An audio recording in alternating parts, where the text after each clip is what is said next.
네, 안녕하세요. 2016년 카오스 가을 정기 강연에 오신 것을 진심으로 환영합니다. 오늘은 기후변화에 관련된 문제를 하는데요. 아마 들으시면 더 많이 느끼시겠지만 석탄보다도 훨씬 더 복잡한, 화석연료보다도 훨씬 더 복잡한 문제이기 때문에 사실 예측이 굉장히 어렵다라는 얘기를 오늘 많이 들으시게 될 겁니다. 오늘 강의를 맡아주실 김백민 박사님을 모시고 오늘 강연을 시작하겠습니다. 또 겨울이 찾아오고 있는데요. 제가 잘 알고 있는 북극 한파가 어떻게 발생하고 어떤 메커니즘으로 우리나라까지 북극에서 전달되는지 그 메커니즘과 또 이제 북극 한파를 만들어내는 지구온난화가 어떤 관련이 있는지 자세히 살펴보도록 하겠습니다.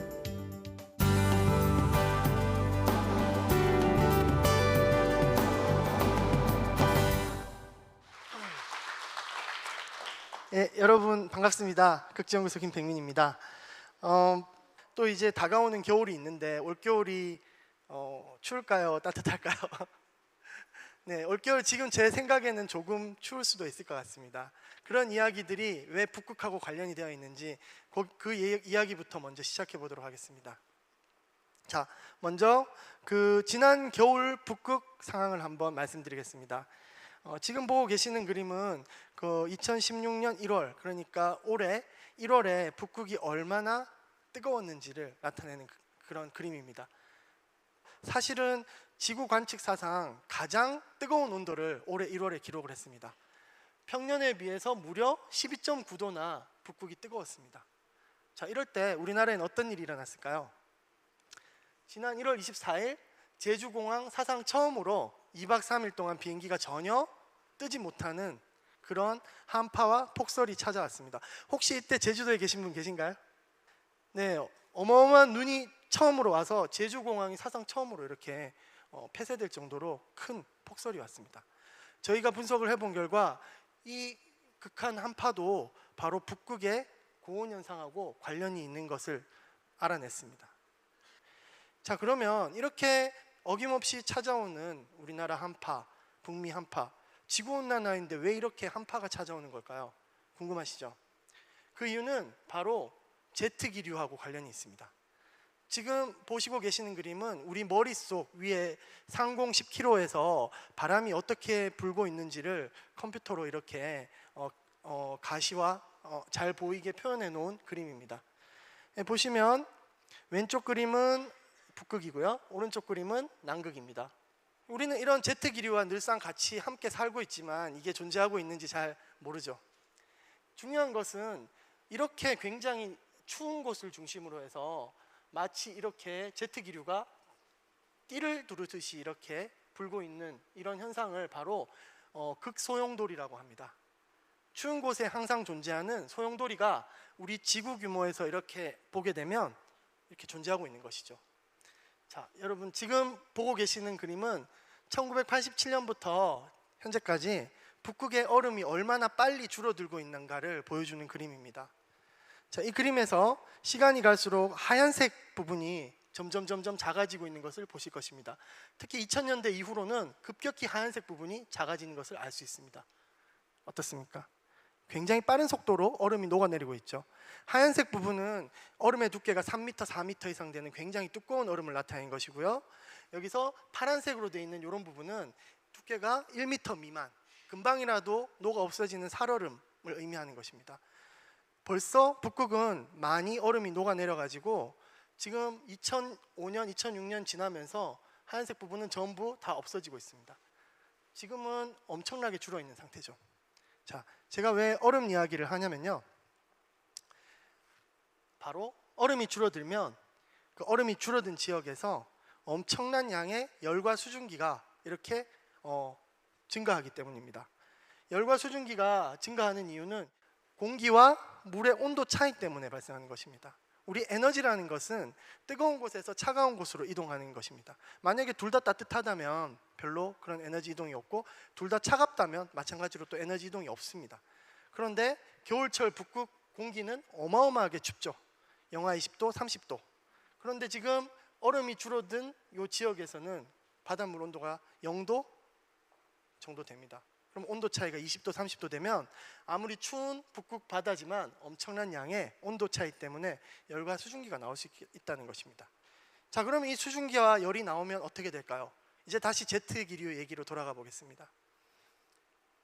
제트 기류는 열과 수증기로 인해서 기압 차이가 줄어들기 때문에 제트 기류가 약해지게 되는 것이죠.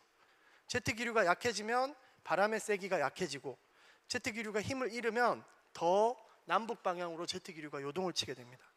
그러면은 그 요동을 치는 그 현상에 따라서 찬 공기가 더 우리가 살고 있는 한반도 지역까지 내려올 수 있게 되는 것입니다. 바로 지구온난화가 범인인 것입니다. 지구온난화 때문에 얼음이 녹고 얼음이 녹아서 이런 현상들이 다 생길 수 있는 것입니다. 지금 제가 말씀드린 이러한 이야기, 얼음이 녹아서 열이 올라와서 제트 기류가 변형이 돼서 한반도가 추워질 수 있다, 뭐 이런 이야기는 제가 그냥 하는 것은 아니겠죠. 여러 가지 제 동료들과 함께 컴퓨터 시뮬레이션과 자료를 분석을 통해서 논문을 출판한 바 있습니다. 이렇게 말로만 해서는 잘 모를 것 같아서 바로 제가 실험을 오늘 하나 준비해 봤습니다. 이 극소용돌이라는 것은 이렇게 북극의 온도에 민감하다라고 제가 계속 얘기를 했는데요, 정말 민감한지 한번 우리가 실험을 통해서 여러분들께 보여드리고 싶습니다. 자, 어떤 실험을 준비했냐면요, 자, 이쪽 두 개의 회전하는 원통을 준비했습니다. 자, 회전 원통이 바로 여러분들 지구라고 생각하면 되십니다. 지구가 돌고 있죠. 지구의 가장 중요한 특징 중에 두 가지는 돈다, 회전한다죠. 그리고 또 하나는 남극과 북극이 존재한다. 그래서 제가 그냥 지구가 회전하는 경우랑 이 실험 장치는 우리가 고의로 남극과 북극을 만들어줍니다. 어떻게 하냐면 이 실험 장치에서 이쪽 바깥쪽은 지금 열선, 커피포트 같은 열선 있잖아요. 그걸로 엄청나게 뜨겁게 가열을 시킬 거고요. 지금 곧 이 통에는 액체 질소가 있는데요, 액체 질소 굉장히 차갑습니다. 그래서 액체 질소를 이 가운데에다가 투입함으로 인해서 고의로 북극같이 차가운 지역을 만들어 보겠습니다. 그랬을 때 정말로 볼텍스가 생기는지 안 생기는지 여러분들 눈으로 확인하실 수 있도록 해드리겠습니다. 지금 이제 가열과 냉각이 없는 상태에서 19.4도, 19.3도 이 정도 나타나고 있고요. 지금 이쪽은 바깥쪽에 지금 가열을 미리 해둔 상태입니다. 그래서 바깥쪽은 지금 45도, 44도 이 정도가 나오고 있고, 안쪽은 27도 이 정도가 지금, 그래서 남극, 북극 지역과 적도 지역이 한 20도 가까이 지금 온도 차이가 나는 상태입니다. 온도 차이가 없는 쪽에다가 우리가 송화가루를 뿌려서 볼텍스가 생기는지 안 생기는지 한번 먼저 확인해 보겠습니다. 지금 이 경우는 온도 차이가 없기 때문에 볼텍스가 생기면 안 됩니다. 송화가루를 뿌린 대로 이렇게 따라서 도는 모습이 보이죠. 예. 제트 기류가 구불구불 흐르는 그런 흐름이 아니라 단순히 돌고만 있습니다. 이제 여기다가 차가운 액체 질소를 넣어서 남극을 만들어 보도록 하겠습니다. 지금 액체 질소는 끓는 점이 굉장히 낮기 때문에 넣자마자 이렇게 기화돼서 사라지고 있습니다. 조금만 지나면 이 액체 질소의 연기가 금방 다 사라지게 될 것입니다. 그리고 나서 온도를 한번 다시 측정해 보겠습니다. 예, 지금 액체 질소를 넣어서 온도가 많이 떨어진 상태입니다. 아까 27도였는데 지금은 10도까지 떨어졌습니다. 그러면 적도 지역의 온도는 지금 40도, 현재 스코어. 극지역은 10도 정도 되는 상황에서 이제 가운데 송화가루를 다시 한번 넣어 보도록 하겠습니다. 아까랑 조금 다른 패턴이 나타나는 것 보이시나요? 예. 그죠? 뭔가 볼텍스 같은 모양이 생기죠? 저희가 실험실에서 한 것보다는 예쁘진 않습니다.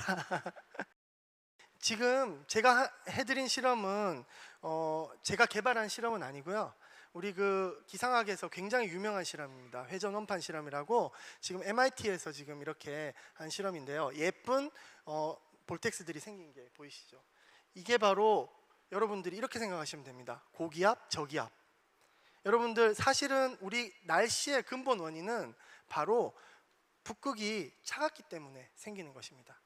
날씨의 근본 원인은 북극의 차가운 냉기와 적도 지역의 따뜻한 열기, 그것은 태양 때문에 그런 거죠. 적도는 태양빛을 많이 받아서 가열이 되고 극지역은 태양빛을 덜 받아서 굉장히 차갑잖아요.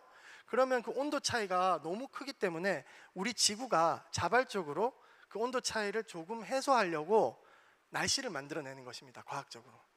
그래서 이 고기압 저기압들의 역할은 남북 방향의 열을 섞어주는 일을 하게 됩니다. 그래서 만약 이러한 볼텍스들이 없다면 남극이나 북극은 지금보다 훨씬 춥고요, 적도 지역은 훨씬 뜨거웠을 것입니다. 근데 다행스럽게도 남극과 북극이 있기 때문에 이러한 열들이 순환이 생기면서 볼텍스들이 만들어지는 것입니다.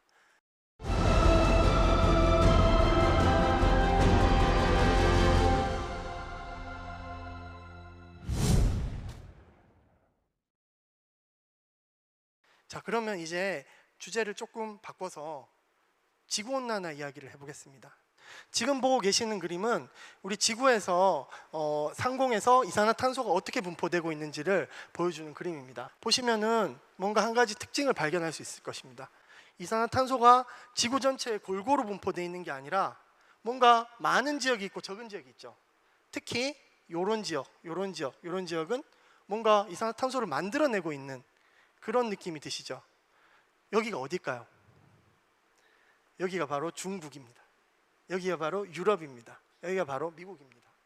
산업화가 정말로 급격히 발달한 그런 지역들, 인구가 많이 살고 있는 지역들, 화석연료를 많이 사용하는 지역들에서 이산화탄소 농도가 굉장히 많은 것을 알 수 있습니다. 그리고 우리 지구의 날씨에 따라서 그것이 전 지구로 이렇게 섞여가는 것을 볼 수 있습니다. 자, 이 그림을 보고도 지구온난화가 우리 인간 때문이 아니다라고 얘기할 수 있을까요? 있겠죠. 지구온난화의 대부분의 소스들이 여기서 방출되고 있는 것입니다. 그래서 우리 지구온난화에 대해서 우리 기후를 연구하는 많은 과학자들에게 무엇이 지구온난화를 만들어냈는가라고 물어보면 97%의 과학자들이 인간 활동이 지구온난화의 주요 원인이라 그러고 나머지가 그렇지 않다고 얘기해서 사실은 과학자들 사이에서는 지구온난화가 우리 인간 때문이다 라는 데 대해서는 사실 이견이 없습니다. 그리고 그 배경에는 이 오늘 많이 등장할 정부 기관인데요, IPCC. IPCC에서 몇 년에 한 번씩 제출하는 만들어내는 IPCC 보고서의 역할이 참 컸습니다. 지금 IPCC 보고서는 5차 보고서까지 나왔는데요. IPCC 보고서 4차 보고서가 나온 이후로 그 공로를 인정해서 노벨 평화상을 IPCC가 수상하게 되었습니다. 지금 오른쪽 보시는 분이 2007년 당시에 그 전 IPCC 의장이신 라젠드라 파차우리 의장님이시고요. 이 왼쪽에 계신 분은 잘 아시는 분 계시죠? 미국의 클린턴 정부 부통령 엘고 씨입니다. 이 두 분이 지구온난화에 대한 위험성을 국민들에게 얘기하고 많은 공로를 인정받아서 평화상을 수상하게 되었습니다. 그런데 큰 문제가 생겼습니다. 무슨 문제냐면, 예를 들어 엘고 씨 같은 경우에는 2008년 노벨상 수상을 받는 그 자리에서 연설을 했습니다. 수상 연설 할 때 2013년이면 북극의 얼음이 다 녹아버릴 것입니다 라고 얘기를 했어요. 그것은 이제 엘고의 과학 자문인 위슬로 마슬로프스키라는 그 과학자의 의견을 전적으로 믿어서 그렇게 말씀을 하셨는데요. 어떻습니까? 2012년 북극 얼음은 오히려 2013년에 더 늘어버렸습니다. 이런 일이 일어나자 사람들이 뭐야, 이거 다 거짓말 아니야? 막 이런 얘기들이 나오기 시작합니다. 물론 아까 보여드렸듯이 북극의 얼음은 서서히 감소하고 있습니다. 그러나 우리의 지구라는 것이 그렇게 호락호락하지 않습니다. 그러니까 계속 단순히 내려가기만 한다면 이견이 없겠죠. 그러나 우리 지구는 얼음도 줄었다 늘었다를 반복하면서 이렇게 서서히 내려가고 있습니다. 그래서 2013년에 이렇게 는 것이 지구온난화가 거짓말이야 라는 증거가 절대 될 수 없습니다. 자, 그 다음에 아까 말씀드린 파차우리 의장, IPCC는 2035년경에 히말라야의 빙하가 모두 녹아 없어질 것이다 라는 터무니없는 예측을 했습니다. 이게 IPCC 보고서에 수록이 되어 있습니다. 그러나 이것이 나중에 정말 과장되었음이 밝혀져서 파차우리 의장이 굉장히 곤혹한 지경에 빠지고, 이것을 빗대어 빙하 게이트, 여러분 워터게이트 사건 아시나요? 루즈벨트 대통령 하야한 사건, 그거에 빗대어 빙하 게이트 사건이라고 이렇게 번지게 됩니다. 그래서 이 예들을 봤을 때 우리 정말 과학자들 한마디 한마디, 그리고 정치인의 한마디 한마디가 얼마나 큰 파괴력을 지니고 있는지에 대해서 여러분들 아실 수 있을 것입니다. 정말 이 빙하 게이트 이후에 50%의 미국민들이 돌아섰습니다. 그래서 지구온난화 정말이 인간 활동 때문이에요 아니에요? 라는 질문에 무려 50%의 미국민들이 그거 거짓말입니다 라고 설문조사를 한 결과가 있습니다. 그렇게 될 정도로 이분들의 파급 효과는 엄청났던 거죠. 그러나 문제는 빙하가 아르헨티나 파타고니아 빙하 예를 들어보시면 빙하는 끊임없이 녹아내리고 있습니다. 2004년 모습이죠. 그러나 우리가 이러한 걸 사실 있는 그대로 전달해야지, 너무나 과정하거나 이렇게 하면 국민들의 신뢰, 우리 그 대중들의 신뢰는 한순간에 바닥으로 추락할 수 있다는 것을 과학자들이 깊이 깨닫고 있어야 합니다. 그래서 우리나라에도 이런 이야기들이 나왔습니다. 2015년에 한국경제연구원에서 지구온난화 어디까지 알고 있니? 라는 아주 팬시한, 아주 멋진 이런 보고서를 만들어냈습니다. 그러나 이 보고서는 기후를 연구하는 과학자 시각으로 봤을 때 굉장히 잘못된 내용들이 많습니다. 그러나 이런 것들을 대중들이 받아들이기에는 정말 아름다운 그래픽에 이런 질문들을 하면 굉장히 믿을 수밖에 없을 정도로 자료 자체는 잘 만들었는데요. 예를 들어 정확한 근거가, 결론적으로 이 보고서에서 정확한 근거가 부족한 주장이기에 지구온난화 이론이요, 여전히 상반된 의견으로 논쟁이 계속되고 있다고 했습니다. 그러나 아까 보여드렸듯이 97%의 기후과학자들은 지구온난화는 인간 활동에 의한 것이다 라고 강력히 이야기하고 있고요. 그래서 97대 3이 정말 논쟁이 있는 것이 아니죠. 논쟁이라는 것은 한 50대 50은 돼야 논쟁이 있다고 얘기하는 것인데, 굉장히 이런 것들을 아까 파차우리 의장이라든지 알고의 그런 실수로 말미암아서 이러한 말도 안 되는 일들이 벌어지고 있는 현실입니다. 그래서 우리가 이러한 것들에 대해서 잘 옥석을 가려내야 할 능력이 있어야 되겠습니다. 그래서 이런 분들은 인간 활동에 의한 지구온난화를 전면적으로 부정을 하고 있는 것이죠. 그러나 여전히 지금도 굴뚝에서는 화석 연료가 쏟아져 나오고 있고, 여러분들이 이 강연장으로 오시는 그 교통수단에서도 화석 연료가 쏟아져 나오고 있는 복잡한 현실입니다. 자, 그래서 오늘 강연에서 여러분들에게 절대로 틀리지 않는 진실들만을 몇 가지 얘기해 드리고 싶습니다. 지금 지구는 어떨까요? 지금 지구 온도에 대해서 먼저 얘기를 하겠습니다. 산업혁명 이후로 지구는 급속히 온도가 증가했는데요. 보시면 산업혁명 이전과 지금 1000년부터의 빨간 선이 지금 온도를 나타내는데요. 산업혁명 이전에 비해서 온도가 급격히 상승하고 있는 것을 알 수 있습니다. 산업혁명 이전에 몇 도였죠? 약 13.7도. 근데 지금은 벌써 14도를 넘어서서요. 2015년 나사에서 발표한 자료에 따르면요, 현재 지구 평균 온도가 15도까지 상승을 했다고 합니다. 15도까지. 그 상승 속도가 어마어마하게 빠르죠. 13.7도에서 15도까지 상승했습니다. 자, 그러면 1.3도 정도 상승한 거죠. 이게 큰 숫자일까요? 작은 숫자일까요? 작은 숫자 같으시죠? 잘 안 하다 하시죠? 근데 여러분 이걸 한번 생각해 보십시오. 사람의 체온이 몇 도입니까? 36.5도죠. 우리 지구도 마찬가지로 이것을 지구의 체온이라고 보시면 되는데요. 지구의 체온이 벌써 100년이라는 시간, 산업혁명 이후에 100몇십 년이라는 시간은 전체적인 지구의 나이에 비하면 너무너무 짧은 순간입니다. 그 순간에 1.3도가 상승했다. 이것은 지구한테 굉장한 충격적인 일일 수 있는 것입니다. 그래서 이러한 심각한 사태를 맞아서 작년에 드디어 파리에서 전 세계 지도자들이 모여서 파리 기후 협약을 맺었습니다. 이 파리 기후 협약은 굉장히 복잡한 내용들이 있지만 가장 쉽게 한마디로 얘기해서 말하면 지구 평균 온도 2도씨 이상 못 올라가게 우리가 합심해서 막아내자. 벌써 1.3도 올라갔지만 2도 이상 올라가지 않도록 우리가 노력해서 화석연료 사용을 자제해서 막아내자라는 그러한 내용이 가장 핵심입니다. 그래서 파리 기후협약이 제시하는 그 한계선은 바로 여기에 있는 것이죠. 그리고 지금 현재 우리의 온도, 이 숫자들을 조금 기억해 주시면 감사하겠습니다. 우리가 절대 넘으면 안 되는 선 15.7도, 지금 현재 우리 상황 15도, 산업혁명 이전 13.7도, 그렇죠? 네. 자, 우리 지구온난화 논쟁에서 굉장히 중요한 것이 하나 있습니다. 정말 과거에 그러면 인간 활동이 그렇게 중요한 거라면 과거에 지금보다 인간 활동이 없을 때 지금보다 뜨거웠던 적이 있었을까? 있었다면 별로 인간 활동 별로 크게 중요하지 않은 것이야, 이렇게 이해할 수 있겠죠. 그래서 과거에 지금보다 뜨거운 적이 있었을까 없었을까 아는 것은 굉장히 중요한 일입니다. 자, 그럼 어떻게 해야 될까요? 자, 열심히 얼음을 가지고 와야 합니다. 얼음 기둥 속에는 과거 지구 온도의 기록이 고스란히 묻혀져 있습니다.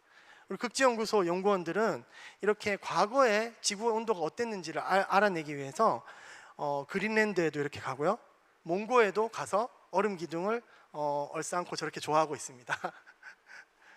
왜냐하면 저 기둥 하나에 지구의 비밀이 담겨 있기 때문입니다. 이것을 연구소로 가져와서 잘게 잘라서 살펴봅니다. 결국 그러면 깊이 있는 얼음은 지금 생긴 얼음이 아니라 과거에 생긴 얼음이겠죠. 그렇기 때문에 그 얼음을 잘 녹여서 거기에 있는 공기방울의 공기 성분을 잘 분석을 하면 과거에 우리 지구 온도가 어땠는지 알 수 있습니다. 한번 보실까요? 과거의 지구 온도의 변화는 과거 80만 년 전부터 지금까지 지구의 온도는 이렇게 변해왔습니다. 여러분, 빙하기 얘기 많이 들어보셨죠? 우리 지구는 끊임없이 빙하기와 간빙기를 왔다 갔다 하면서 온도가 변해왔습니다. 빙하기 때는 약 8.5도, 간빙기 때는 14도 이상 왔다 갔다 하면서 온도가 변해왔습니다. 우리 인류가 언제 등장했을까요? 먼 우리 조상들 유인원부터 베이징 원인 이런 데까지 가면 약 80만 년 전부터 시작이 되고요. 우리 인류의 현생 인류라고 하죠. 호모 사피엔스 사피엔스가 등장한 시기는 바로 마지막 빙하기 때입니다. 마지막 빙하기 때 우리 인류가 등장을 해서 점점 날씨가 따뜻해지고 있죠. 따뜻해지는 동안 메소포타미아, 이집트 이런 문명 굉장히 활발하게 꽃피우면서 인간은 기후에 종속돼서 문명을 꽃피워왔습니다. 그리고 이제 산업혁명, 드디어 인간이 지구의 화석연료를 사용해서 보다 적극적으로 지구에 숨어있는 에너지를 파내기 시작한 거죠. 그 전까지는 그렇지 못했죠. 그러나 여기서 중요한 것은 단 한 번도 우리 인류는 파리 기후협약에서 얘기했던 15.7도를 경험해 본 적이 없다는 사실이 굉장히 중요한 사실입니다. 우리가 경험해 보지 못한 미래가 우리에게 꼭 닥칠 수도 있다는 이야기죠. 자, 그러면 이제부터는 온실 효과에 대해서 말씀드리려고 하겠습니다. 자, 사람들이 그렇게 얘기합니다. 이 급격한 온도 증가가 이 파란색 커브가 지금 산업혁명 이후에 이 CO2, 이산화탄소의 증가를 나타낸 것인데요. 보면 굉장히 멋집니다. 온도와 이산화탄소 뭔가 일치하는 것 같아, 그죠? 그러면 이게 이산화탄소 때문에 지구온난화 확실한 거 아니야? 라고 얘기할 수 있지만 주로 지구온난화를 부정하시는 분들은 어떻게 해야하냐면 온도가 뜨거워져도 이산화탄소가 증가할 수 있다, 거꾸로 이야기를 하는 거죠. 사실 그 말도 맞습니다. 왜 그러냐면요, 여러분 이걸 생각해 보시면 쉽습니다. 사이다 있잖아요. 사이다를 실온에 이렇게 놔두고 오래 있으면 어떻게 되나요? 맛이 없어지죠. 왜 맛이 없어질까요? 사이다 안에 있는 이산화탄소가 그 온도가 따뜻해짐에 따라서 다 공기 중으로 빠져나가서 밍밍해져 버리는 거죠. 똑같은 일이 지구에도 일어나고 있습니다. 이산화탄소는 공기 중에만 머무르는 게 아니라 바다에도 들어갔다가 땅에도 들어갔다가 심지어는 여러분 폐 속에서도 나오고 우리 지구의 모든 생태계를 도는 탄소순환이라는 거대한 순환 시스템 속에서 존재하고 있습니다. 그런데 이 이산화탄소가 굉장히 복잡한 메커니즘으로 이루어지고 있기 때문에 이 두 커브가 일치하는 것만으로는 이산화탄소 때문이야라고 과학자의 양심상 절대 얘기할 수 없습니다.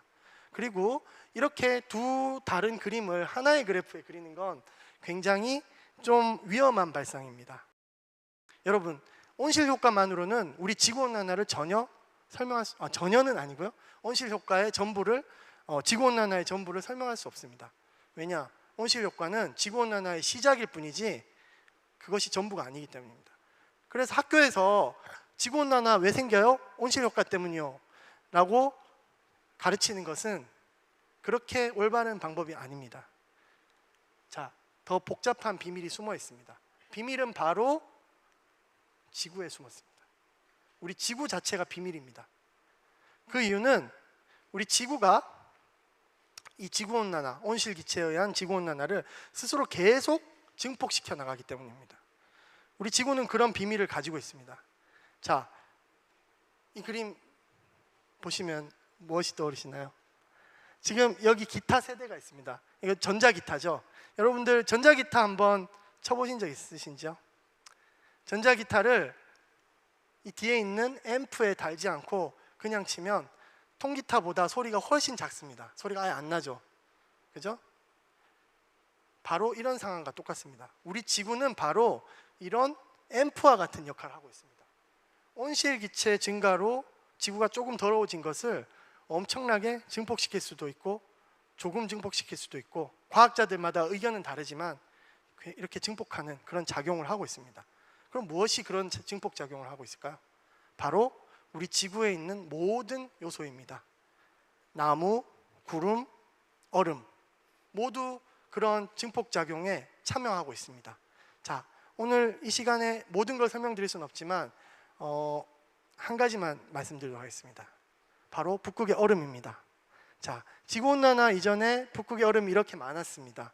지구가 점점 뜨거워집니다. 온실효과 때문에 1.2도 상승, 조금 뜨거워지겠죠. 뜨거워지면 어떻게 될까요? 얼음이 녹겠죠. 얼음이 녹으면 검푸른 바다로 태양에너지가 훨씬 더 많이 들어오겠죠. 왜냐하면 얼음은 흰색이니까 태양에너지를 반사하는데 바다는 검은색에 가까우니까 에너지를 굉장히 많이 흡수합니다. 자, 그럼 에너지를 많이 흡수하면 온도가 증가하겠죠. 온도가 증가하면 얼음이 더 녹겠죠. 얼음이 더 녹으면 햇빛 흡수가 증가하겠죠. 햇빛 흡수가 증가하면 온도 증가하겠죠. 언제까지 할까요? 계속 할까요? 네, 이런 것을 우리는 과학자들이 부르는 용어는 피드백이라고 합니다. 영어로는 피드백, 되먹임 현상, 우리나라 말로는, 혹은 이제 조금 여러분들 알기 쉽게 저는 증폭이라는 표현을 쓰겠습니다. 이게 바로 우리 지구가 스스로를 온도를 증폭시키는 메커니즘입니다. 그러나 여러분들 조심해야 될 게 우리 지구가 그렇게 호락호락하지 않습니다. 우리 지구는 온난화를 증폭시키는 과정들도 많지만 우리 지구에는 오히려 온난화를 감소시키는 그런 작용도 할 수 있습니다. 한 가지 예를 더 들어보겠습니다. 바로 구름입니다. 구름이 지구온난화가 돼서 바닷물이 뜨거워지면 어떻게 되죠? 증발이 많아지겠죠. 증발이 많아지면 구름이 많아지겠죠. 구름이 많아지면 햇빛을 반사시키겠죠. 햇빛을 반사시키면 지구는 다시 식겠죠. 이것은 바로 영어로는 네거티브 피드백이라고 하고 우리나라 말로는 음의 피드백, 조금 더 쉽게 얘기하면 온난화를 약화시키는 그런 여러 가지 요소들이 있다는 것이죠. 자, 그래서 사실 지구온난화에서 가장 중요한 것은 우리 지구가 이렇게 우리 지구 스스로를 얼마나 증폭시키는지 우리 자연계가 하는 것을 이해하는 데 있습니다. 그것이 굉장히 중요합니다. 그게 쉬울까요? 굉장히 어렵습니다. 제가 생각해도 너무 어렵습니다. 제가 하는 일인데도요.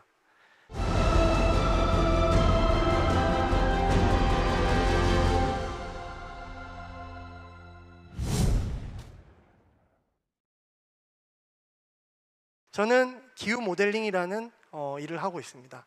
우리 지구상의 다양한 온난화 증폭 현상을 컴퓨터가 이해할 수 있는 언어로 모델링하는 일을 하고 있습니다. 그렇게 모델링해서 우리 지구가 얼마나 더 뜨거워질지, 온실 효과로 초래된 우리 지구 온도 상승이 온난화 증폭으로 인해서 얼마나 더 뜨거워질지, 많이 뜨거워질지 적게 뜨거워질지 이런 일들을 연구하고 있습니다. 기후 모델링을 통해서 온난화 증폭을 잘 모델링할 수 있으면 드디어 우리는 미래 예측을 할 수 있게 되는 것입니다. 자, 이 그림은 IPCC, 아까 말씀드린 그 IPCC 기관에 참여하는 각국의 여러 가지 컴퓨터 수치 시뮬레이션 결과를 보여드리는 그림입니다. 그런데 여러분들께 이걸 그대로 보여드리기엔 너무 어려워서 제 나름대로 좀 해석하기 쉬운 그래프로 이렇게 바꿨습니다. 자, 이게 뭐냐면요. 자, 미래의 지구 온도는 우리가 어떻게 하느냐에 굉장히 의존적이겠죠. 이산화탄소를 많이 배출해서 온실효과를 많이 주느냐, 적게 배출해서 적게 주느냐, 그 두 가지 때문에 요 두 가지 시나리오로 갈립니다. 첫 번째 시나리오, 당장 내일부터 적극적으로 감축. 그러면 컴퓨터가 모델링한 우리 지구는 이산화탄소에 반응해서 이런 미래를 우리에게 가져다 줍니다. 2100년까지요. 그런데 두 번째 시나리오, 악몽 같은 시나리오죠. 쓰던 대로 펑펑 계속 쓰게 되면 지구 온도는 계속 증가합니다. 언제까지? 18.5도. 파리 기후 협약 몇 도였죠? 15.7도 훨씬 넘어가 버립니다. 그렇죠? 굉장히 암울한 미래가 기다리고 있는 것입니다. 여기 지금 파리 기후 협약에 우리의 한계선 이렇게 꺼놨고요. 네. 이렇게 컴퓨터 시뮬레이션으로 예측한 우리의 미래는 우리의 노력 여하에 달려 있고, 거기에 더해서 우리 지구가 어떻게 반응하는가를 어떻게 모델링하는가에 따라서 굉장히 큰 폭으로 달라질 수 있습니다. 자, 어떤 모델은 여기서 이렇게 따라갈 수도 있고요. 어떤 모델은 여기서 이렇게 따라갈 수도 있습니다. 사람이 계속 쓰던 대로 계속 펑펑 쓰더라고 하더라도 우리 지구 시스템이 어떻게 반응하는지를 바라보는 모델의 시각에 따라서 반응이 달라질 수 있습니다. 우리는 이런 것을 뭐라고 얘기하냐면 불확실성, uncertainty라고 얘기합니다. 우리의 미래, 감히 인간이 우리의 미래를 정확하게 예측할 수 없겠죠. 당장 내일 날씨도 우리는 못 맞추잖아요. 그래서 항상 불확실성이 있습니다. 그러나 앞에서 보여드렸던 것을 말로 정리하면 IPCC가 예측한 우리의 미래는 정교한 컴퓨터 시뮬레이션으로 추정한 2100년경 미래는 아마 지금보다 1.5도에서 4.5도가 높을 것이다 라는 이야기를 할 수 있습니다. 자, 이 1.5도에서 4.5도, 우리 과학자가 내놓는 결론이라고 하기에는 너무 부정확한 거 아닌가요? 범위가 너무 크죠. 이게 바로 우리 지금 현재 과학의 현실입니다. 자, 그래서 우리 이 복잡한 상호작용 우리가 인간 이해하기에는 굉장히 어렵습니다. 그리고 더 중요한 게 있습니다. 우리 미래로 갈수록 이 동토층이 녹아내려서 방출되는 급격한 온실가스 증가가 우리 모델에는 고려되어 있지 않습니다. 동토층이라고 하는 것은 북극에 얼어있는 땅을 말하는 것입니다. 북극에 얼어있는 땅에는 굉장히 많은 이산화탄소가 잠자고 있습니다. 그런데 북극에 얼어있는 땅에서 그 지구온난화로 인해서 그러한 땅들이 얼음에서 이제 잠을 깨어나기 시작하면 무서운 일이 일어날 수 있습니다. 거기에는 굉장히 많은 미생물 활동이 다시 이제 이러한 늪지대가 생김으로 인해서 발생하고, 그 늪지대에서 그 미생물 활동으로 인해서 이산화탄소보다 20배나 강력한 메탄가스가 나올 수 있기 때문입니다. 근데 안타깝게도 이러한 것들이 아직까지 IPCC가 예측한 미래에는 전혀 반영이 되어 있지 않습니다. 또 하나, 남극은 지금도 이렇게 얼음이 급격하게 녹아내리고 있습니다. 지금 이 사진은 저희 연구원들이 헬기를 타고 남극 빙하를 촬영한 사진인데요. 보면 갈라진 빙하의 틈을 통해서 폭포 같은 이런 빙하수가 쏟아져 내리고 있습니다. 근데 문제는 이러한 급격히 녹아내리는 빙하에 대해서 모델링이 아직 정확하게 되어 있지 않습니다. 이렇게 빙하가 녹아내려서 바다 위에 떠 있는 빙하가 이제 깨지기 시작하면 어떤 일이 일어나냐면 안에 있는 육지에 있는 빙하들이 이렇게 지지해 주던 바깥에 있는 빙하들이 없어서 더 쉽게 바다 쪽으로 밀려나게 됩니다. 그렇게 되면 빙하의 소멸 현상이 굉장히 더 가속화될 수 있겠죠. 이러한 현상들이 우리 컴퓨터 시뮬레이션에는 아직까지 잘 반영되어 있지 않습니다. 그래서 모델의 불확실성은 굉장히 크다고 할 수 있겠습니다. 그래서 IPCC가 예측한 미래에 대해서는 굉장히 학자 간에 다양한 이견들이 있습니다. 그래서 굉장히 다른 생각들이 존재하고 있고요. 그런 생각들에 대해서 우리가 잘 이해하고 있어야 하겠습니다. 그러나 중요한 것이 있습니다. 이러한 예측이 언제까지 정확해질 수 있을까요? 제가 볼 때는 거의 불가능할 것 같습니다. 우리 인간이 이 자연을 100% 이해할 수 있는 날이 올까요? 저는 어렵다고 생각합니다. 그러나 그런 예측이 정확해지는 날을 또 기다리기엔 우리에게 닥친 현실이 너무나 다급합니다. 자, 15.7도 금방이라도 다다를 것 같죠. 그렇기 때문에 우리가 뭔가 과학만으로 우리 지구온난화를 바라보기에는 우리의 현실이 너무 다급하다라는 것, 이런 것도 우리가 잘 알고 있어야 되겠습니다.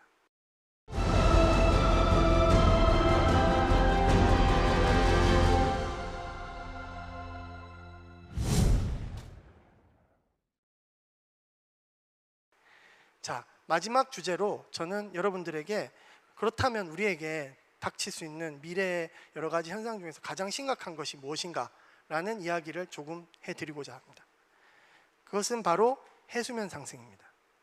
자, 지금 여러분들 보시고 계시는 그림은 최근 20년 정도 동안 나사에서 위성으로 측정한 해수면 높이, 바닷물 해수면 높이가 어떻게 바뀌고 있는지를 컴퓨터 그래픽으로 보여드리는 그림입니다. 여기서 우리가 알아야 될 사실은 해수면 상승이 전 지구 모든 지역에서 똑같이 이렇게 올라가지 않습니다. 여러분 생각하시기에 이게 바다기 때문에 같이 이렇게 올라갈 것 같은데 그렇지 않습니다. 자, 지금 이게 북미 지역의 걸프 스트림 같은 지역 같은 것을 보면 여기는 오히려 해수면이 낮아지고 있고 여기는 높아지고 있습니다. 그리고 미국 서쪽에는 이렇게 광범위하게 해수면이 낮아지는 지역도 있습니다. 그러나 지구 전체적으로 볼 때는 해수면은 평균적으로 상승하고 있겠죠. 그리고 더 중요한 사실이 있습니다. 우리가 살고 있는 바로 이 한반도 주변에 서태평양에서는 지금 해수면 온도가 굉장히 광범위하게 올라오고 있습니다. 여러분, 투발루라고 들어보셨나요? 투발루, 가라앉고 있는 섬이죠. 투발루가 어디 있냐면 바로 여기 있습니다. 그래서 이 나라는 해발 고도가 가장 높은 곳이 5m밖에 되지 않는다고 합니다. 굉장히 위험한 상황인 것이죠. 우리나라 주변에 여기를 바로 우리가 쿠로시오 해류라고 하는데요. 쿠로시오 해류 있는 쪽은 굉장히 해수면이 급격히 올라가고 있습니다. 자, 우리나라는 어떨까요? 여기보단 덜하지만 우리나라도 굉장히 빨리 상승하고 있는 것 같죠. 이게 끝이 아닙니다. 자, 여러분, 우리나라를 1, 2년에 한 번씩 이렇게 큰 피해를 주는 태풍 있잖아요. 태풍이 어디서 발생하는지 아십니까? 바로 여기서 발생합니다. 그러면 여기 바닷물 온도가 뜨거워지고 해수면이 상승하면 훨씬 더 많은 에너지가 태풍에 가겠죠. 그러면 그것이 우리나라로 들어오는 날에는 심각한 문제가 되겠죠. 이것은 미래의 얘기가 아닙니다. 벌써 우리에게 일어나고 있습니다. 지금 보신 그 장면은 여러분들 10월 달에 부산의 마린시티에서 난리가 난 거 기억하시나요? 네. 커다란 해일이 지금 덮쳐서 방파제를 넘어서 이렇게 사람들이 살고 있는 지역까지 들어온 장면입니다. 18호 태풍 차바 이동 경로가 이렇습니다. 보시면 해수면이 뜨거운 곳에서 시작을 해서 이렇게 올라오죠. 이런 일들이 어떨까요? 과학적인 어떤 지식이 아니더라도 상식적으로 봐도 뭔가 우리가 충분히 여기에 대해서 대비를 해야 될 거는 확실해 보입니다. 그렇죠? 이것이 우리에게 닥칠지도 모르는 우리에게 큰 미래가 될 수 있습니다. 자, 여태까지는 이 해수면이 상승하는 주요 원인을 바닷물 온도가 뜨거워져서 이게 바다가 이렇게 팽창해서 해수면이 상승한다. 이게 주요 원인이었는데요. 앞으로 우리의 미래에는 이러한 급격히 녹아내리는 남극빙하 그리고 그린랜드에서 녹아내리는 빙하 이런 것들이 굉장히 중요한 역할을 하게 될 것입니다. 왜냐하면 뭐 북극의 얼음 같은 거, 북극 해빙 같은 것들은 녹아도 해수면 상승에 별 영향이 없습니다. 왜냐하면 부력의 원리에 의해서 이미 물에 떠 있는 것들이기 때문에 그렇죠. 그러나 육지에 있는 빙하는 다르죠. 이것이 바다로 들어가게 되면 해수면 상승에 엄청난 큰 역할을 하게 됩니다. 자, 최근에 사이언스지에서 이런 논문이 나왔습니다. IPCC가 예측한 해수면 상승이 2100년에 한 60cm 정도 될 거라고 했는데 그것이 완전히 잘못된 예측일 수 있다. 실제 해수면 상승이 아까 말씀드렸던 그런 남극 얼음 그런 것들을 고려를 하면 1m 이상 상승할 수 있다라는 그런 연구 결과가 나왔습니다. 또한 더 중요한 것은 그 1m 상승이라는 것은 전 지구 평균 의미하는 것인데 아까 해수면은 줄어드는 곳도 있고 높아지는 것도 있었죠. 우리나라는 평균보다 많이 올라가는 지역입니다. 평균 1m 상승은 우리나라에게는 2m까지 될지는 모르겠지만 어쨌든 큰 상승, 그거보다 훨씬 더 큰 상승이 될 수도 있다는 걸 우리의 염두에 둬야 합니다. 자, 바로 이러한 얼음에 붕괴되는 일들이 바로 우리 옆에서도 일어나고 있었습니다. 제가 말하는 우리 옆은 남극에 있는 장보고 기지 옆입니다.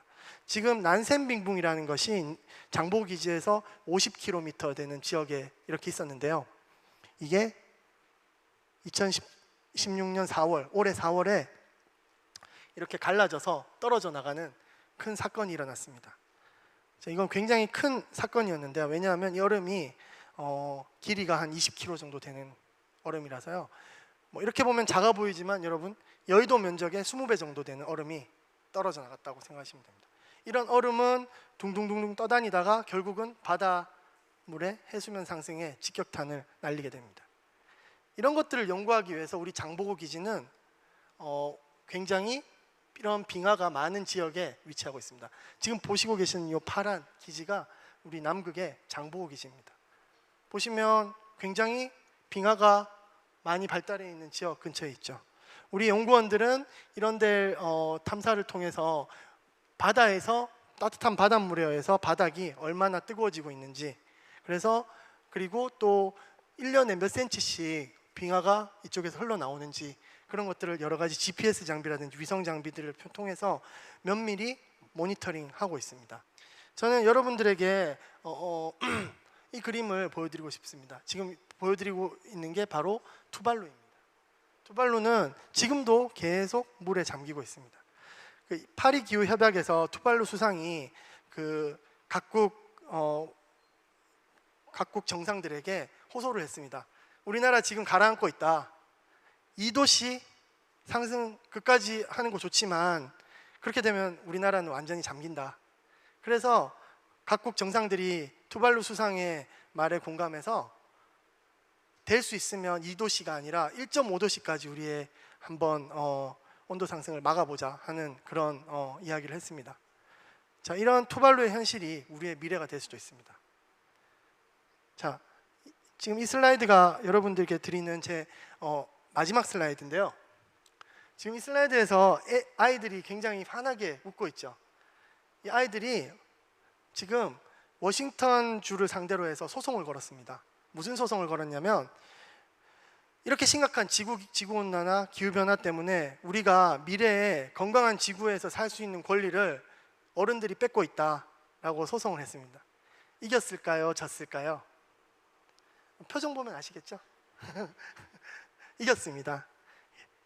이 어린아이들이 이 소송에서 8명의 어린아이가 낸 소송에서 워싱턴 주 법원이 승소 판결을 냈습니다. 그래서 워싱턴 주는 하는 수 없이 이산화탄소를 줄이기 위한 노력을 보다 적극적으로 앞으로 해야 합니다.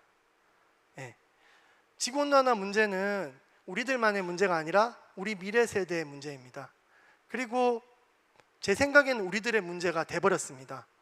투발루 그리고 아까 마린시티 그런 예들을 봤을 때 예전에는 이게 아이들의 문제지 우리 문제가 아니다. 우리 뭐 이제 2100년에 우리 다 뭐 축구 없을 텐데 뭐 이런 얘기를 했었지만 그렇지 않습니다. 이건 우리의 문제고 더 중요한 건 우리는 그렇게 이기적이지 않습니다.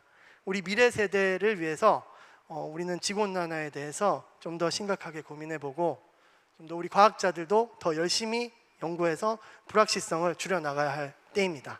감사합니다.